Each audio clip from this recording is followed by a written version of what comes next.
Hi students, आज हम लोग इनवर्स ट्रिग्नोमेट्रिक फंक्शंस के बारे में डिस्कस करेंगे, उसके डोमेन और रेंज के बारे में। वैसे ये अलग से टॉपिक डिस्कस करने वाली चीज़ है और हम लोग इसको करेंगे भी अलग से सेपरेटली।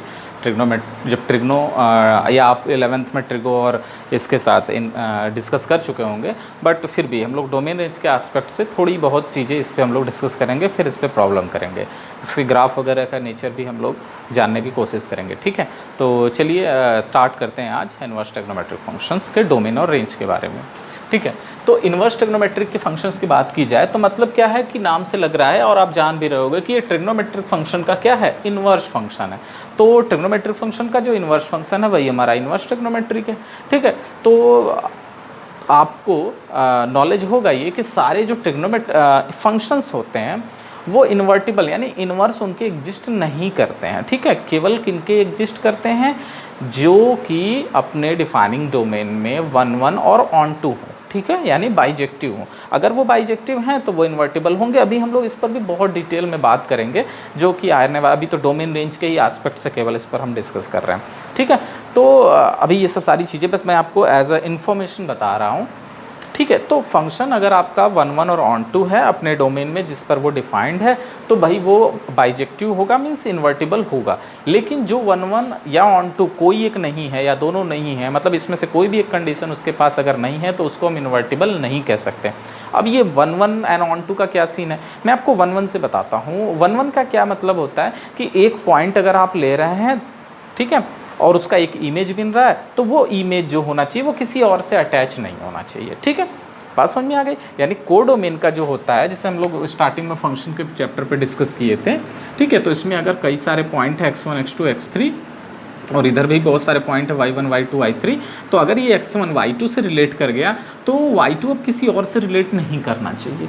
और अगर ऐसा होता है तो इसे को हम लोग 1 1 कहते हैं। मतलब एक ऑब्जेक्ट जो होता है वो तो यूनिक इमेज रखेगा ही। बात सुनिए ना, जो इमेज है, ये अगर हम इसको इमेज एज अ कंसीडर करें तो every image has unique object correspond to a unique object. If it is then we say that the function is 1 1, और उसकी डेफिनेशन होती है बाकायदा कि fx1 equals to fx2 implies x1 equals to x2। If it is then we say that the function is 1 1। Okay, और onto की बात करें तो ऑन टू का मतलब है कि कोडोमेन में जिस पर हम बोल रहे हैं कि भाई फंक्शन a टू b पर डिफाइंड है, तो हमें बताना है क्या a टू b पे वो बाइजेक्टिव है यानी 1 1 या 1 1 और ऑन टू है, या कह लें इन्वर्टिबल है। तो इसके लिए क्या करना पड़ेगा, पहले तो 1 1 चेक करिए, 1 1 है तो फिर आप ऑन टू चेक करिए। ऑन टू कैसे चेक करेंगे, सीधी बात अगर करें तो इसके डोमेन कोडोमेन में कोई एलिमेंट जो होना चाहिए अनमैप्ड नहीं होना चाहिए, यानी उस फंक्शन जो वो ऑपरेशन हो रहा है उसमें वो पार्टिसिपेट करना चाहिए। एक भी एलिमेंट अगर अनमैप्ड हो गया, कोई पार्टिसिपेट नहीं कर रहा है कोडोमेन का, तो हम कहेंगे कि वो हमारा क्या है,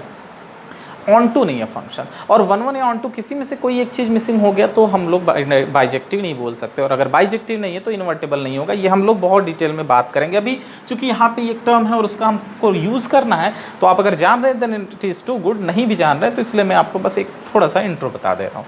ठीक है, तो फंक्शन का इन्वर्टिबिलिटी का सीन समझ में आ गया। अब अगर इसी चीज़ को हम ग्राफ से डिस्कस करें कि भाई ग्राफ से हम लोग कैसे बताएंगे कि फंक्शन 1 1 है, ऑन टू है एंड ऑल दैट, तो ऑन टू का केस अखर अच्छा बात हो रही थी तो मैं बता दूं, अभी जब भी कभी कोई फंक्शन सपोज दैट एफ है आपका ए से बी पे डिफाइंड है, तो ये बी कोडोमेन होता है, ये ए डोमेन होता है, जो डोमेन रेंज वगैरह हम लोग डिस्कस कर रहे हैं। तो डोमेन जो ये कोडोमेन है, अगर वो अपने रेंज के बराबर में हो जाता है तो वो ऑन टू हो जाता है। This is also a way to prove the function is onto और नॉट, है ना। तो फंक्शन अगर आपका रेंज फंक्शन का कोडोमेन की इक्वल है, then we can say that it is onto. We will discuss that later in the next coming classes. तो फिलहाल 1 1 की अगर बात करें तो ग्राफ से कैसे करेंगे। आप देखो, कोई भी स्ट्रक्चर, कोई भी ग्राफ हो आपका, तो आप एक वर्टिकल लाइन आप टेस्ट कर लेंगे। ठीक है, वर्टिकल लाइन टेस्ट आप करने का वर्टिकल जो फंक्शन के लिए होता है, हॉरिजॉन्टल लाइन टेस्ट आप कर लीजिए। हॉरिजॉन्टल लाइन करने का मतलब जैसे कोई भी फंक्शन हो, मान लीजिए ये आपका एक फंक्शन है, क्या होगा उस पर डिस्कस नहीं करना बेसिकली। ये पैराबोला एक क्वाड्रेटिक इक्वेशन है, ठीक है, तो ये 1 1 है कि नहीं अपने डिफाइनिंग डोमेन, मतलब ये पूरे रियल नंबर की अगर बात हो रही है तो ये नहीं है। एक हॉरिजॉन्टल लाइन, कोई भी आप एक हॉरिजॉन्टल लाइन ले लीजिए, अबव द एक्स एक्सिस और above the y, below the x axis, above the x axis, doesn't matter, horizontal आपका है। अगर वो एक से ज़्यादा पॉइंट पे, यूनिक पॉइंट पे कट कर रहा है तो वो फंक्शन 1 1 होगा। अगर यूनिक पॉइंट पे इंटरसेक्ट नहीं कर रहा है, मोर देन 1 पॉइंट पे इंटरसेक्ट कर रहा है, तो function will not be 1 1 as in this case एक हॉरिजॉन्टल लाइन इस कर्व को 2 पॉइंट पे इंटरसेक्ट कर रहा है, मोर देन 1 पॉइंट पे कर रहा है, यूनिक पॉइंट पे नहीं कर रहा है, तो ये फंक्शन जो भी होगा, इसका इक्वेशन क्वाड्रेटिक है, जो भी होगा वो पूरे -r2 में कहीं भी आपका ये 1 1 नहीं है, ठीक है, जो जिस हिसाब से दिख रहा है चीज़, ठीक है। तो इसी तरीके से मॉड एक्स की भी बात कर लो, मॉड एक्स का ग्राफ ये होता है वी स्ट्रिप, उसको भी ये 2 पॉइंट पे कट करता है, ठीक है। अब हम वापस आते हैं अपने फंक्शंस पे, इन्वर्स ट्रिग्नोमेट्रिक। तो अब हम लोग बात करेंगे ये सारी चीज़ें ट्रिग्नोमेट्री के बारे में, ठीक है। तो चलिए स्टार्ट करते हैं। तो ट्रिग्नोमेट्रिक फंक्शंस तो यानी पहले ट्रिग्नोमेट्री आएगी, उसके बाद उसका इन्वर्स फंक्शन जो होगा उसे इन्वर्स ट्रिग्नोमेट्री कह देंगे, ठीक है। जैसे हमारा अगर फंक्शन एफ एक्स है, इसका inverse function F inverse x लिखा जाएगा, ऐसे लिखा जाएगा, ठीक है। तो उसी तरीके से जो साइन एक्स है, अगर एफ एक्स इक्वल्स टू आपका, अगर हम बात करें कि या वाई जो भी कह लीजिए, कोई फर्क नहीं पड़ता, y equals to sine x है, तो इसका मतलब एक्स इक्वल्स टू कितना हो जाएगा, साइन इनवर्स वाई, ठीक है भाई। ये कब होगा इन्वर्स, हम कब लिख पाएंगे, जब वो इन्वर्टिबल होगा किसी डोमेन में, जिस भी जगह पे बात करें। तो फिलहाल हम लोग इसके बारे में बात करते हैं, साइन एक्स के बारे में, ठीक है। प्रीवियस क्लास में हम लोग ट्रिग्नोमेट्री ही डिस्कस किए थे, उसमें हम आपको करके बताए थे कि आपका जो ये ट्रिग्नोमेट्रिक फंक्शन है वो साइन की अगर बात करें तो वो भाई एक तो मैं आपको बता चुका हूँ, 1 -1 के बीच में ही सारी वैल्यू देता है, आप पता भी है आपको, और ग्राफ कुछ इस टाइप से आपका आता है ना, कुछ ऐसा ही इधर से ऐसा चल रहा होगा, ठीक है।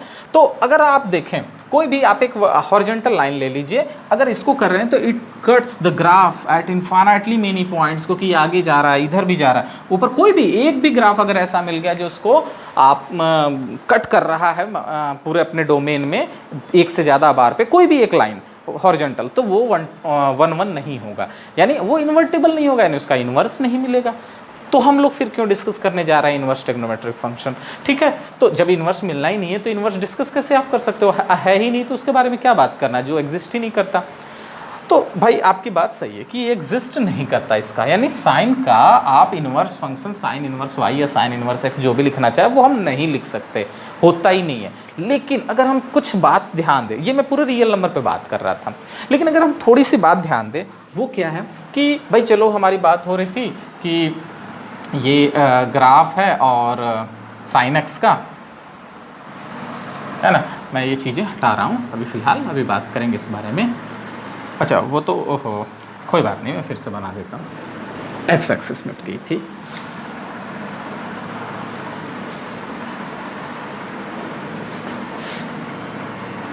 हाँ कुछ ये है ग्राफ।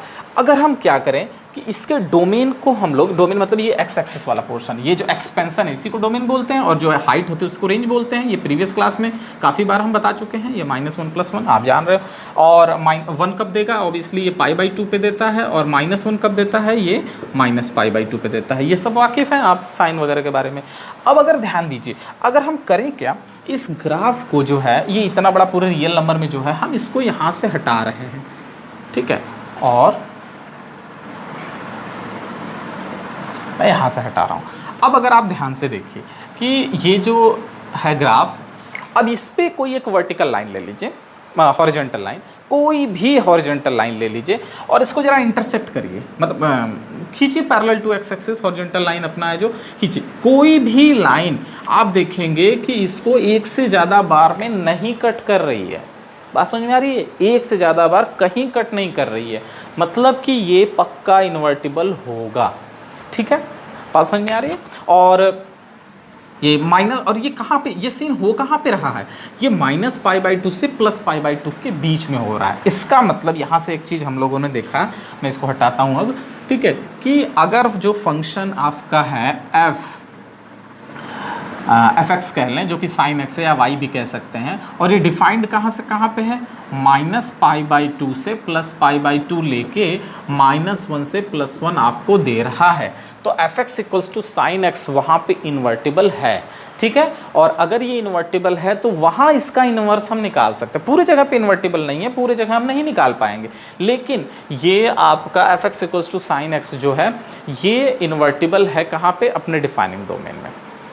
कौन सा डोमेन डिफाइनिंग, पूरे रियल नंबर नहीं, -π/2 से +π/2, केवल इसकी बात हम कर रहे हैं, और रेंज आपका -1 से +1 दे रहा है। तो समझो जरा, अब ये f उठ के इधर जाएगा तो ये क्या हो जाएगा, f इनवर्स, मतलब अगर हम ऐसे करें तो इसके लिए करस्पॉन्ड हम क्या कर सकते हैं, f इनवर्स से उधर गया, f इनवर्स हो गया। अब किस पे डिफाइंड है ये, -1 से +1 पे देगा क्या, -π/2 से +π/2 पे, क्यों, क्योंकि भाई वो इन्वर्टिबल है तो देगा ही। और ये f इनवर्स बेसिकली है कि अगर आप इधर ही करेंगे तो f of sine inverse means ये साइन इनवर्स x है।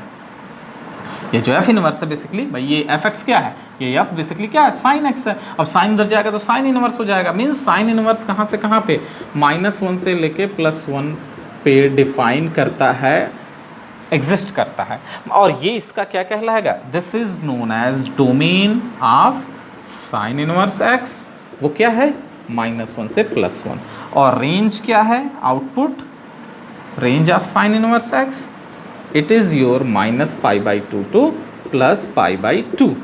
ठीक है, बात समझ में आ रही है, देख लीजिए यहाँ से, कोई मतलब ऐसा तो कुछ बताया नहीं मैंने, बात समझ में आ रही। पूरे रियल नंबर पे नहीं था, लेकिन हमने इसको बांध दिया, कुछ सर्टेन जगह पे अगर ला के खड़ा कर दिया इसको, वहाँ पर क्या है, ये इन्वर्टिबिलिटी शो कर रहा है, यानी वहाँ इसका इन्वर्स एग्जिस्ट कर रहा है, तो दैट इज़ द वे। तो रेंज साइन इनवर्स x का -1 टू +1, डोमेन -1 टू +1, और रेंज जो है आपका -π/2 से +π/2 है। किसके लिए, साइन इनवर्स के लिए। सेम यही कंडीशन आपका कॉस इनवर्स के लिए भी आता है, क्योंकि कॉस इनवर्स का भी अगर ग्राफ की अगर हम लोग बात करें, चलिए हम लोग उसको भी कर ही लेते हैं, कॉस की बात करें फिलहाल, क्योंकि वो तो कॉस से ही बनने वाला, y हो गया, x हो गया, तो यहाँ 1 हो गया, यहाँ -1 हो गया, तो इसका ग्राफ कुछ इस टाइप से आता है ना, बात समझ में आ रही है। मीन्स ये 0 पे, और ये यहाँ पे क्या है आपका π/2, ठीक है, और नेक्स्ट यहाँ पे ये आपका -π/2 है, ठीक है, बात समझ में आ रही है। कॉस 0 पे वैल्यू क्या हो रही है, एक मिनट, ठीक है, 0 पे 1, π/2 पे जो साइन x है, फिलहाल हम साइन की बात कर रहे हैं, वो साइन इनवर्स में हो गया, तो π/2 पे वैल्यू 0, -π/2 पे भी वैल्यू 0। अब यहाँ पे पाई पे अगर आप यहाँ पे जाइएगा तो अभी ये आप थोड़ा नीचे कर, खैर आप समझ रहे होंगे, ठीक है, आप पाई इधर जाएंगे, ये -1 देगा, -π जाएंगे, +1 देगा, ठीक है, तो चीज़ें आपको समझ में आ रही हैं, ठीक।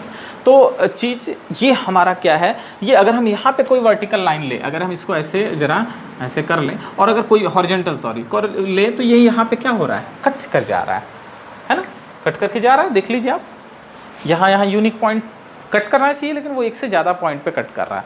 इसका मतलब क्या है कि ये भी आपका 1 1 नहीं है, मतलब ये इन्वर्टिबिलिटी नहीं शो करेगा अपने डोमेन में। पूरे रियल नंबर पे जो डिफाइंड होता है बेसिकली यही होता है ना, जो कॉस होता है वो पूरे r से लेके -1 से +1 देता है, पूरा रियल नंबर एक्सेप्ट करके, ठीक है।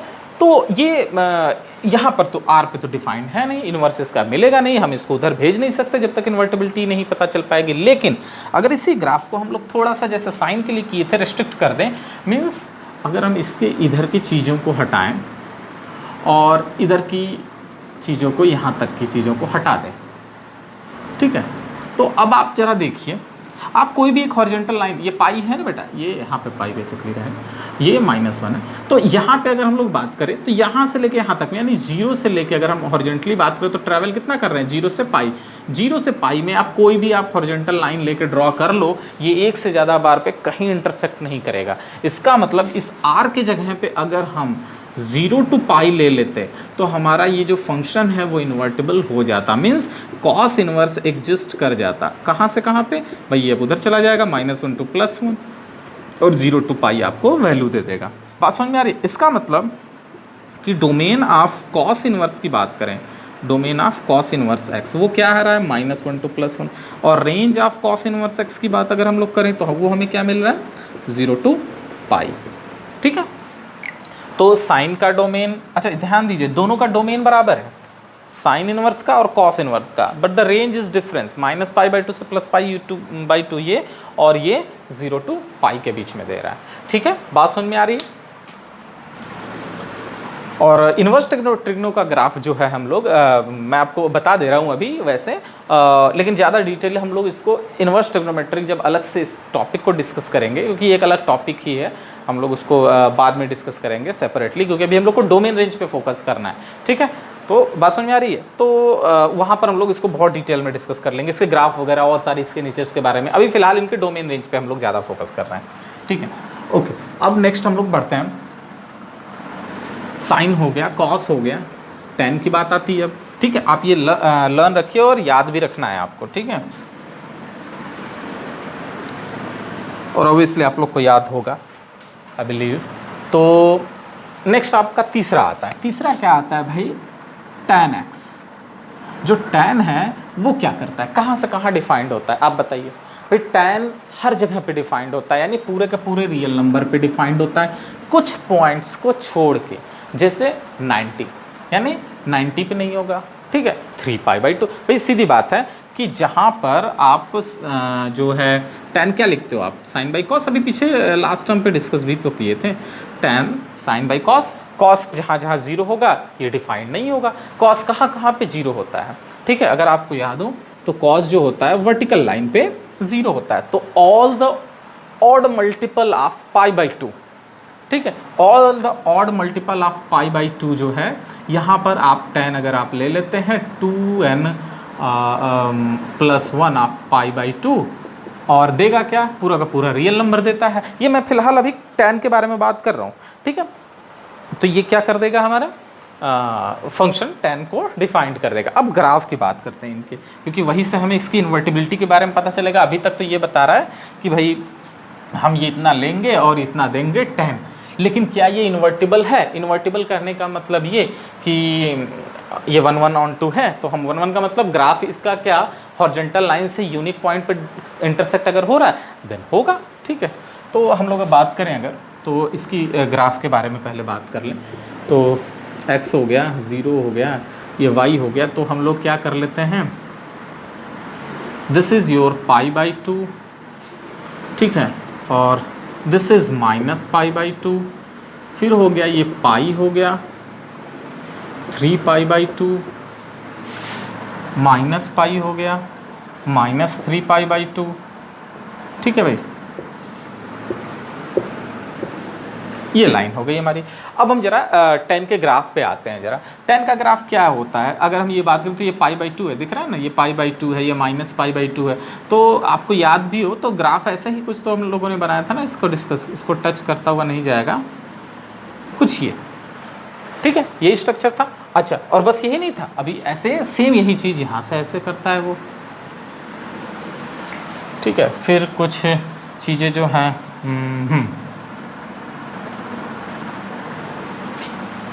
ये इस तरीके से ग्राफ था, यही है ना tan x का ग्राफ। अब अगर हम बात करें कि भाई ठीक है tan x का ग्राफ ये है, तो एक हॉरिजॉन्टल लाइन ले लीजिए और ज़रा खींचते हैं। अगर आप ये हॉरिजॉन्टल लाइन खींचेंगे तो देखो कई पॉइंट पे ये ग्राफ एक्चुअली क्या है, ये बस केवल ग्राफ tan का नहीं है, tan का ये इस तरह उस तरह, अब आगे जो इस तरीके से स्ट्रक्चर में जा रहा है ये सारा tan का ग्राफ, कंबाइंडली tan का ग्राफ होगा अगर tan x की बात अगर करेंगे तो। ठीक है, तो यहाँ से हम लोग अगर देखें तो पूरा कट करेंगे, यहाँ यहाँ यहाँ कई जगह पे ये कट करने वाला है। कोई भी एक हॉरिजॉन्टल लाइन आप ले लीजिए, इसका मतलब ये इन्वर्टिबल नहीं है अपने पूरे के पूरे डोमेन में। लेकिन अगर इसी चीज़ को क्या करें कि हर एक पॉइंट पे बात करते हैं, इतना काट के ले लो, इतने में बस खींचो वहाँ पे हो जाएगा, इतने में केवल खींचो यहाँ पे, तो इतने में केवल खींचो यहाँ पे हो जाएगा। तो उसकी प्रिंसिपल में अगर हम लोग आते हैं, प्रिंसिपल वैल्यूज़ में, तो आपका अगर -π/2 से लेके +π/2 के बीच में अगर हम लोग बात करें, ठीक है, ये आपका इस तरीके से है x और y एक्सिस, तो इसके बीच में ये हमारा ग्राफ जो है वो 1 1 हो रहा है। ठीक है, किसके बीच में? -π/2 से लेके +π/2 के बीच में।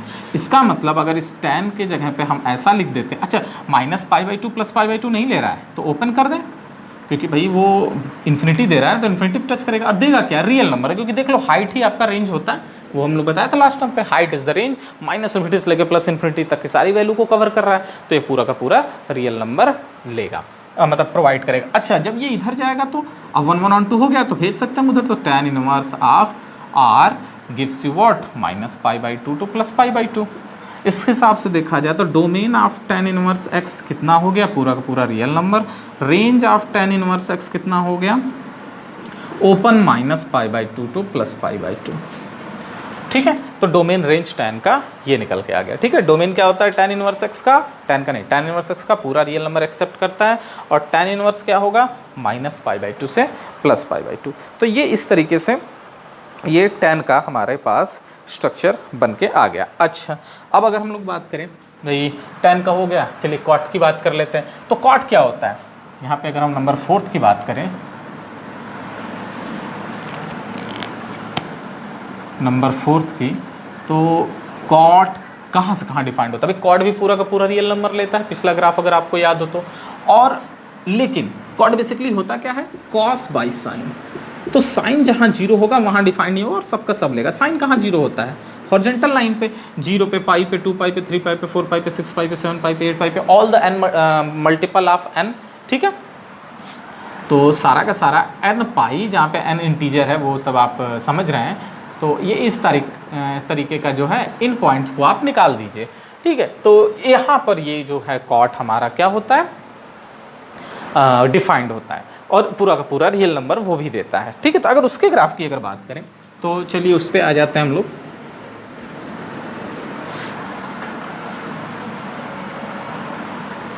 तो अगर वहाँ पे अगर हम लोग जाएं तो tan का ग्राफ क्या होगा। अब भाई देखो क्या कर रहा है, कॉट का ग्राफ, बेसिकली tan की चीज़ें हो चुकी हैं। तो कॉट के ग्राफ की अगर बात की जाए तो tan के जैसा ही इसकी सिमिलर प्रॉपर्टी होती है, लेकिन अगर हम लास्ट टाइम पे बताए भी हैं आपको, तो चलिए एक बार ड्रॉ करके दिखा भी देते हैं। ठीक है, एक्स एक्सिस हो गया, वाई एक्सिस हो गया, चूँकि ये वो जो था आपका पाई से जा रहा था, और ये जो है आपका मतलब 0 से पास हो रहा था, ये π/2 पे, कॉट जहाँ पे 0 होता है वो इस तरीके से। तो यहाँ ऐसा थोड़ा सा लाइन, ये हो गया पाई, फिर 2 pi minus pi -2 pi. Okay, this is the origin, है ना। अब देखो क्या करेगा ये एक्चुअली ये हम बीच में π/2 भी है ना। तो ये क्या आएगा, ये ऐसा ही ग्राफ था हमारा, है ना, कुछ ये इस टाइप का था ग्राफ। हाँ, मतलब थोड़ा इधर से जाएगा, यू कैन अंडरस्टैंड इट।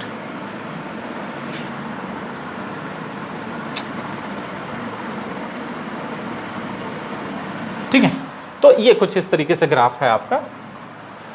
ये थोड़ा स्ट्रेट लग रहा है, नहीं ये स्ट्रेट नहीं होगा, रुक जाइए आप, स्ट्रेट नहीं,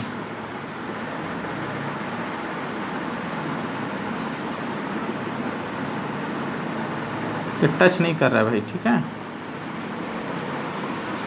वो tan जैसा ही स्ट्रक्चर कुछ लेते हुए ये आएगा। अच्छा खैर कोई बात नहीं, जो भी है एक रफ डायग्राम मैंने आपको बना दिया। अब एक हॉरिजॉन्टल लाइन आप खींच लीजिए, ये देखिए बहुत सारे पॉइंट पे यहाँ कई सारे पॉइंट पे कट करेगा, फिर वही चीज़ tan जैसा ही इसके साथ स्ट्रक्चर आ गया।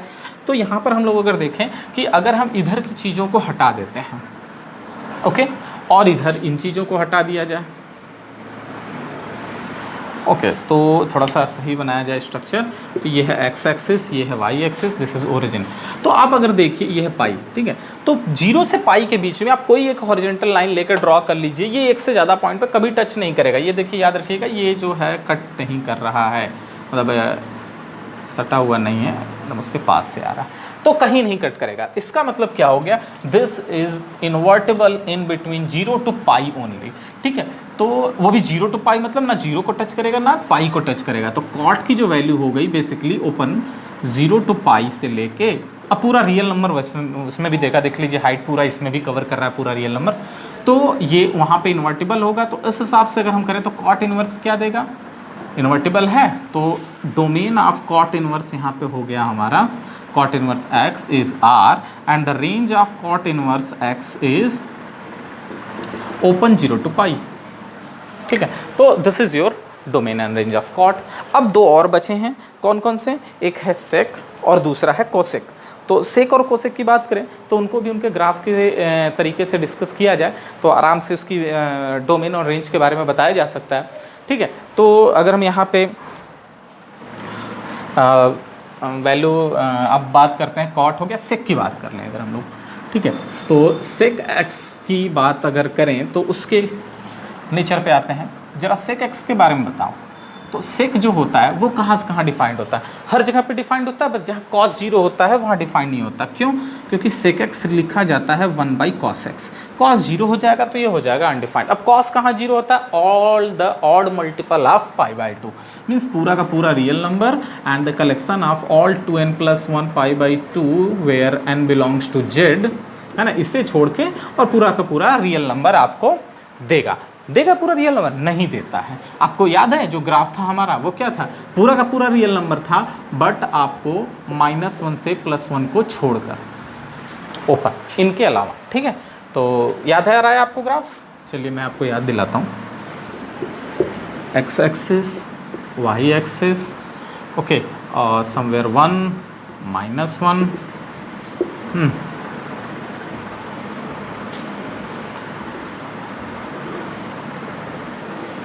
ठीक है। तो ये क्या हो जाता है आपका? This is your π/2, this is your -π/2। अच्छा, फिर आपका 0 π/2, फिर ये आ जाएगा पाई, ठीक है, पाई, और यहाँ पे समवेयर 3 π/2 के बाद 3 π/2, फिर आपका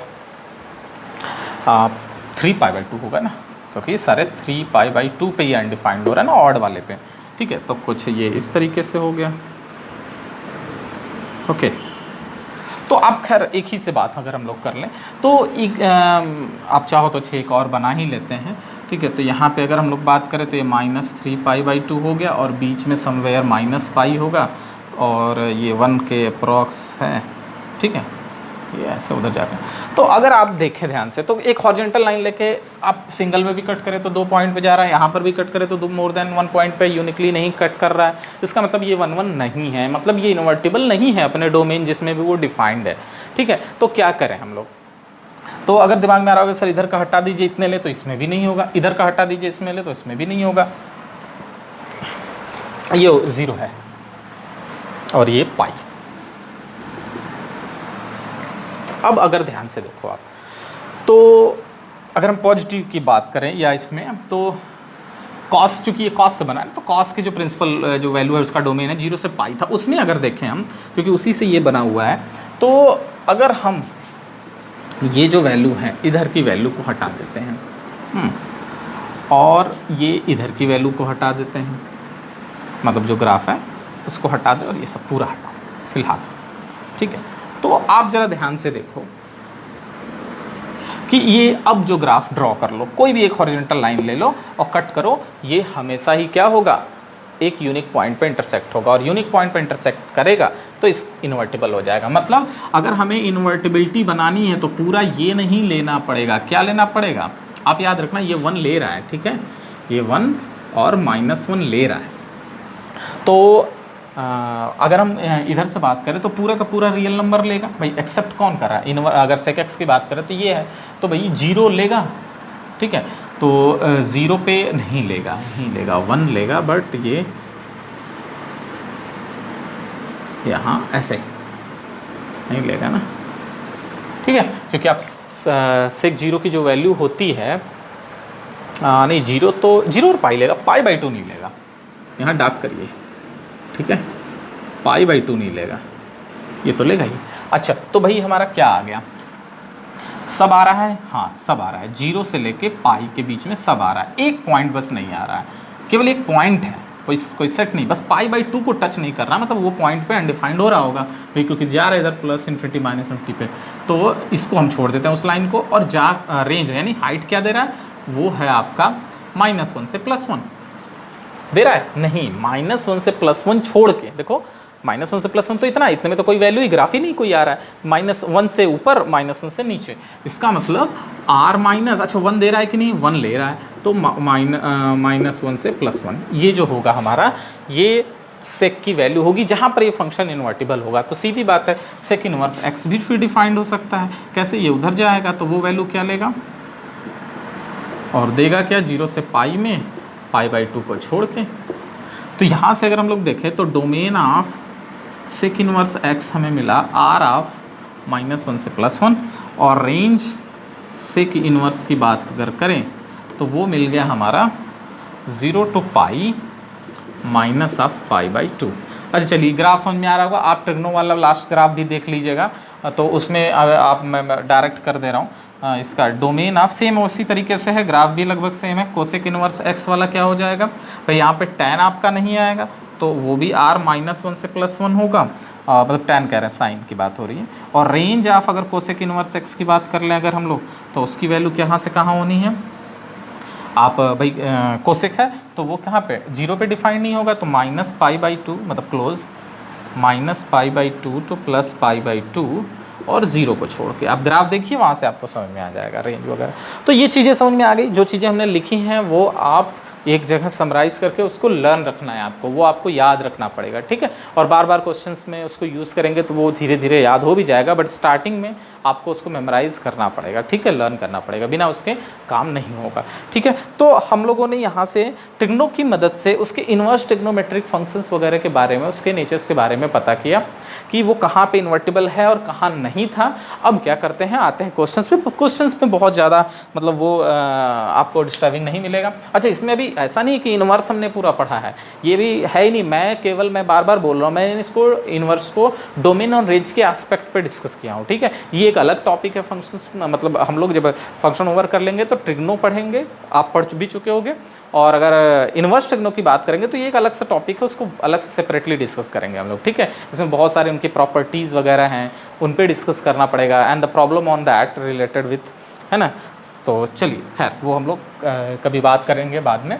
अभी फ़िलहाल डोमेन रेंज हो गया। अब चलिए कुछ क्वेश्चंस कर लेते हैं इस पर।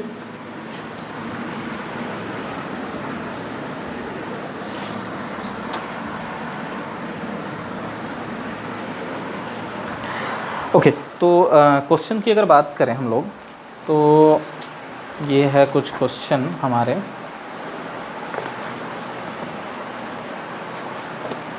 कि,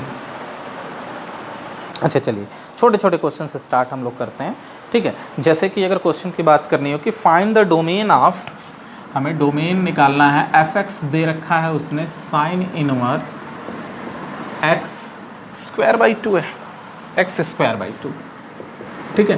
कह रहा है कि डोमेन ऑफ f क्या होगा बताओ, ठीक है। क्वेश्चन ये है कि what is the domain of f। तो भाई डोमेन का मतलब क्या होता है, आपको लर्न हो तो आपको पता है साइन इनवर्स क्या करता है भाई। साइन इनवर्स के अंदर जो है वो एक्सेप्ट क्या करेगा, -1 से +1 तक की वैल्यू, बस, ठीक है। सिंस, मैं लिख दे रहा हूँ, सिंस जो साइन इनवर्स थीटा है it is only defined for when -1 to +1 के लिए, ठीक है। तो डायरेक्ट करते हैं, तो x²/2 1 और -1 के बीच में होना चाहिए। देखो साइन इनवर्स थीटा अगर डिफाइंड है तो it is only defined for the -1 to +1, और इतना डिटेल नहीं, आपको मैंने बताया ना उसमें, अभी आप देखिए वहाँ पे ओपन करके, आप, मैं इसलिए बोल रहा हूँ आप लर्न रखिए उसको। तो क्या है, साइन इनवर्स -1 से +1 एक्सेप्ट करता है और प्रोवाइड कितना करता है, वापस कितना देता है, -π/2 से +π/2, लेकिन वो रेंज के केस में आता है। We are not discussing the range, we are discussing here the domain for this question. तो डोमेन के लिए -1 से +1 के बीच में थीटा होना चाहिए। अब यहाँ से अगर वैल्यू निकालें तो we can have it like this, ठीक है। अब जरा बताओ, -2 से ग्रेटर की जो वो बात कर रहे हैं, ठीक है, तो x की जो वैल्यू x² बेटा या x है, हाँ नहीं ठीक है। तो ये इस तरीके से हम लोग वैल्यू ले सकते हैं x², बट आप यहाँ ध्यान दो, -2 ग्रेटर देन आर इक्वल, भाई ठीक है, पॉजिटिव x² तो पॉजिटिव होगा, वो तो हमेशा -2 से बड़ा ही होगा। भाई -2 से बड़ा -1 भी तो है, क्या वो वैल्यू होगी, नहीं, स्क्वायर कभी भी 0 से पीछे नहीं जाएगी। तो एक्चुअली इसको हम लोगों को क्या लिखना चाहिए, it can be written as this, ये ज़्यादा सही है, क्योंकि इसके लिखने का कोई मतलब नहीं, 0 से तो नीचे नहीं जाएगा ही नहीं। हाँ =0 हो सकता है, बट अदर दैन दैट 0 नहीं होगा। अच्छा, इसका मतलब क्या होता है, x² की value greater than or equal to 2 है, लेकिन less than greater than or equal to 0, लेकिन less than or equal to 2, means x की वैल्यू जो है √2 के बराबर हो सकती है या -√2 के बराबर हो सकती है। अब देख लो यहाँ पे जरा, देखो बेसिकली ये है क्या, 0 से स्क्वायर तो ग्रेटर देन होगा ही, आप इनइक्वलिटी में पढ़ाया था, यहाँ पे इसको हम आगे करते हैं। ये क्या है, x square greater than or equal to 2, ठीक है, या फिर एक्स स्क्वायर माइनस रूट 2 का whole square less than or equal to 0, means x की वैल्यू माइनस रूट 2 से प्लस रूट 2 के बीच में है ना, वेवी कर्व वाले मेथड से आप वैसे भी निकाल सकते हो। तो एक्स की वैल्यू माइनस रूट 2 से प्लस रूट 2 के बीच में हुई, तो डोमेन कितना आ गया हमारा, माइनस रूट 2 प्लस रूट 2।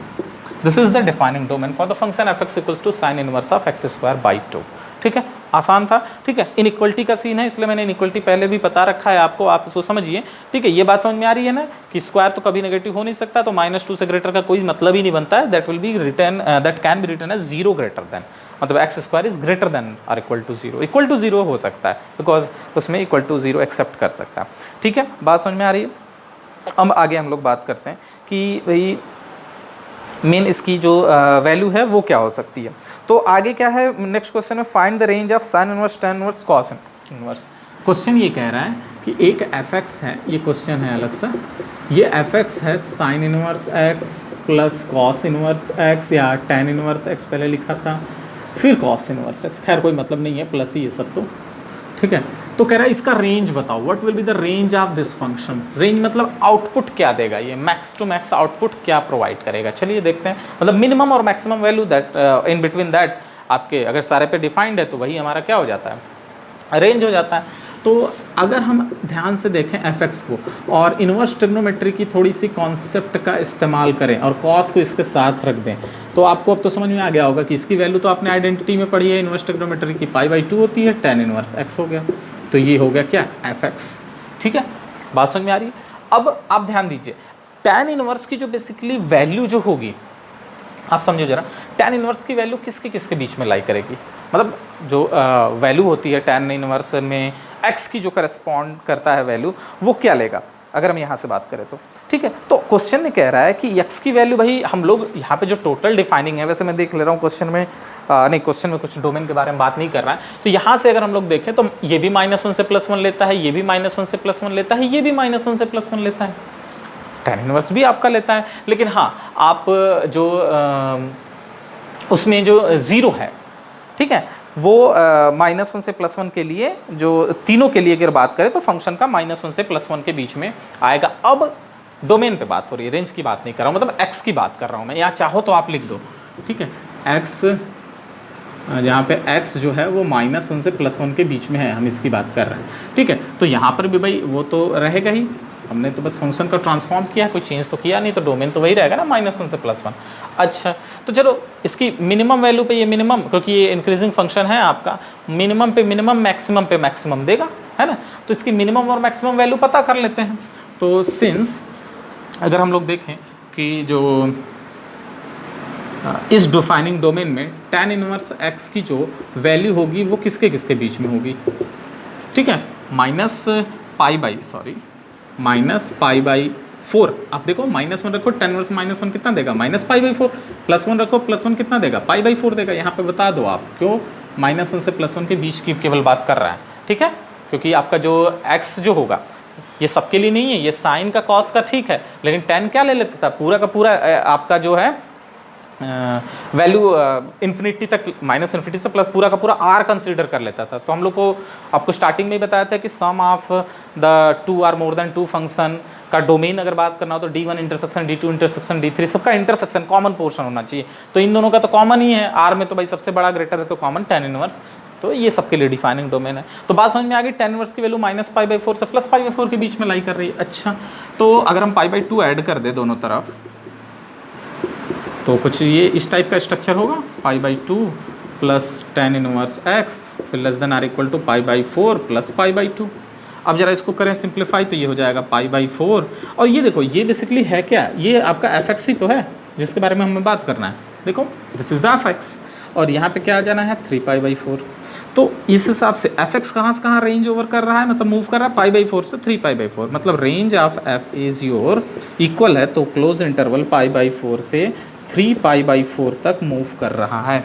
तो this is the range of the corresponding function sine inverse x plus tan inverse x plus cos inverse x, ठीक है, this is the range of the function. तो π/4 से 3π/4 के बीच में ये वैल्यू होगी, इसके रेंज की वैल्यू।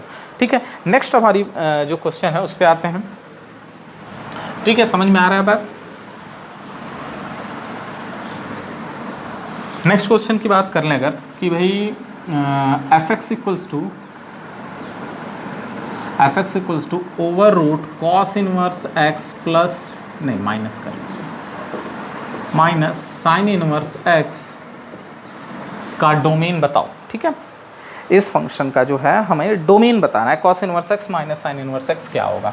तो अगर हम बात करें यहाँ से कि भाई कुछ भी हो, पहले इस मेन ऊपर अगर हमें एक्सटीरियर फंक्शन की बात करें तो हमें स्क्वायर रूट दिख रहा है, तो उसमें जो भी क्वांटिटी है हमें निकालना क्या है वो पहले लिख लो, डोमेन ऑफ एफ चाहिए हमें।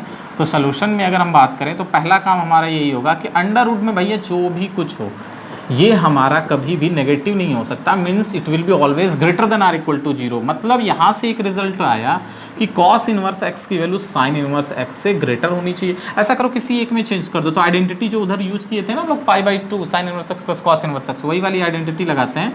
तो इसको हम लोग ऐसा भी लिख सकते हैं, और इसका मतलब π/2 2 ऑफ साइन इनवर्स एक्स। अच्छा, इसका मतलब साइन इनवर्स एक्स जो है वो less than or equals to π/4 हो गया। ठीक है, तो साइन इनवर्स एक्स की वैल्यू जो है वो π/4 हो गई, उससे लेस देन और इक्वल टू। लेस देन मतलब कितना, -∞? नहीं,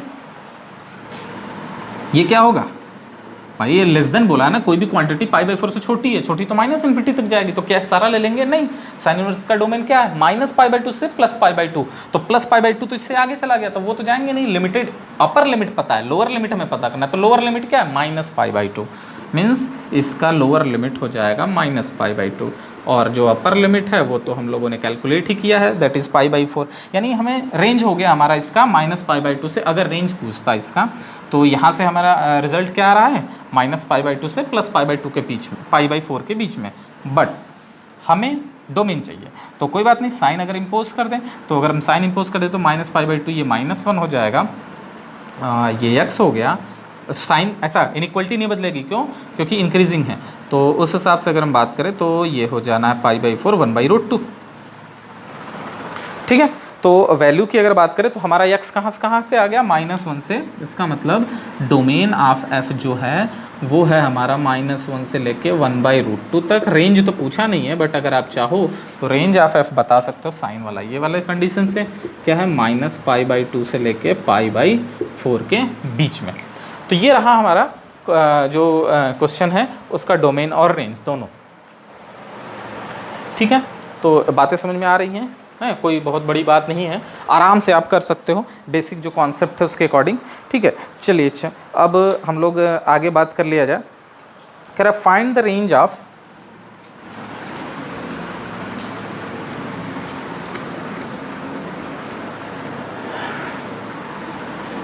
कह रहा है कि sine inverse 2x upon 1 + x²। कह रहा है इसका रेंज बताओ क्या होगा, find the range of f। अच्छा, तो रेंज का मतलब समझ रहे हो कि जो sine inverse 2x upon 1 + x² है, ये जो वैल्यू है बेसिकली इसके बारे में हमें पता करना है कि अच्छा साइन नहीं, साइन का तो आराम से आ जाएगा, थोड़ा ये क्वेश्चन में टैन है, tan inverse 2x upon 1 + x²। तो टैन इनवर्स किस वैल्यू, डोमेन की बात कर रहे हैं, तो ये पूरा का पूरा रियल नंबर को एक्सेप्ट करता है। अब प्रॉब्लम ये है कि ये पूरा का पूरा रियल नंबर, यानी ये कहाँ से क्या आएगा, कहाँ से कहाँ तक जा रहा है, पहले ये पता कर लें भाई, क्योंकि ये रेंज निकालना है तो इसके अंदर जो डोमेन है ये कहाँ से कहाँ मूव कर रहा है, अगर ये पता चल जाए, इसकी वैल्यू पता चल जाए, तो टैन इनवर्स का तो हम आराम से निकाल सकते हैं वैल्यू। ठीक है, टैन इनवर्स ऑफ दैट। तो मान लेते हैं कि पहले ये इतना बड़ा जो है ना, इसको y मान लो आप, तो यानी इसकी वैल्यू का मतलब y की वैल्यू कहाँ से कहाँ मूव कर रही है। तो जरा y की वैल्यू को हम लोग निकालते थे, यानी यहाँ से इस हिसाब से बात की जाए तो रेंज ऑफ हम इसका निकाल रहे हैं, और रेंज निकाल रहे हैं क्वाड्रेटिक है, तो सीधी बात है y = करके डिस्क्रिमिनेंट फाइंड कर लो। तो ये कितना हो जाना, y + y of x² = 2x x², okay, y -2x + y = 0। Discriminant क्या हो जाएगा, b² यानी ये -4ac, तो 4ac y², और j भी quantity greater than or equal to 0 होनी चाहिए। 4 कॉमन लेके हटा दीजिए, y² greater than or equal to 0। It means 1 - y 1 + y greater than or equal to 0। And what does it mean, इसका अच्छा ये नहीं कर सकते हैं हम लोग, पहला काम यहाँ तक तो ठीक है, हम इसका लीडिंग कोएफिशिएंट कभी भी हाईएस्ट डिग्री में माइनस ना रहने दें, तो माइनस कॉमन लेकर हटा दिए, y square minus 1 less than or equal to 0। इसका मतलब वाई की वैल्यू -1 से +1 के बीच में होनी चाहिए। और वाई बेसिकली था क्या, वाई है बेसिकली आपका 2x अपॉन 1 + x², इसकी वैल्यू होनी चाहिए, वो तो हमने बस ऐसे ही ले लिया था। अच्छा क्या करो, tan भी आपका इंक्रीज कर रहा है, कोई बात नहीं, आप करो क्या वैल्यू, सब तरफ tan इनवर्स ले लो, तो tan inverse -1 tan inverse 2x 1 + x² और इधर फिर tan इनवर्स 1। अच्छा tan इनवर्स -1 तो माइनस आपका बाहर कर देगा, ये π/4 देगा, और ये है fx और ये भी π/4 देगा। इसका मतलब रेंज जो हमारा आ गया फंक्शन का वो कहाँ से कहाँ तक है, -π/4 से +π/4। अच्छा याद रखना ये इंक्रीजिंग फंक्शन के लेने के वजह से ही ये इनइक्वलिटी चेंज नहीं हो रही है। अगर वो डिक्रीजिंग फंक्शन होगा इस तरीके से अगर आप ले लेंगे तो इनइक्वलिटी विल गेट रिवर्स्ड। तो भाई फाइनली अगर बात करते हैं क्या आ गया हमारा रेंज, -π/4 से +π/4, ये हमारा रिजल्ट हो गया। ठीक है, तो ये जो है हमारा क्वेश्चन है, आपको दिख रहा है मतलब किस तरीके से है, आसानी से काम हो जा रहा है बहुत। बस इनके वही sine inverse, cos inverse, tan inverse, sec inverse, cosec inverse, cot inverse, इन सारे 6 के 6 जो इनवर्स ट्रिग्नोमेट्रिक फंक्शन के जो हैं इनके डोमेन और रेंज आपको बस पता हो, आप आराम से कर सकते हो। और बेसिक जो square root and all that, ये तो आपको इस पर क्वेश्चन किए हैं, आपको पता भी होगा। ठीक है, चलिए तो ठीक है, आज के लिए अभी रहने देते हैं, क्लास काफ़ी लंबा हो जाएगा फिर, क्योंकि नेक्स्ट टॉपिक्स या फिर और भी क्वेश्चंस हैं, आप करिएगा क्वेश्चन। ठीक है, नेक्स्ट क्लास में इस पे और भी क्वेश्चन हम आपको डिस्कस करेंगे आपके साथ, लेकिन फ़िलहाल आज के लिए that's it. Okay, thank you.